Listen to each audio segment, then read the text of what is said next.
Hey Viking student athletes, this is Travis Raciti, your program assistant in the Academic Support Center. I just wanted to throw together a quick tutorial video on how to access online tutor help through the online Academic Support Center.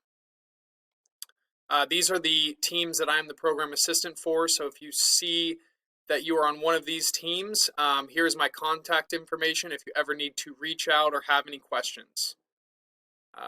So my DVC email, my personal email, my cell phone number.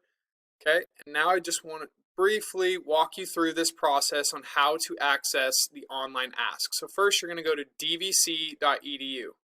Then once you get to dvc.edu, you're going to type in ask in the search bar. Okay, then you will scroll down. Academic Support Center will populate in bold green lettering. Go ahead and scroll down. And then as you can see, the fall hours are Monday through Thursday, 9 a.m. through 5 p.m.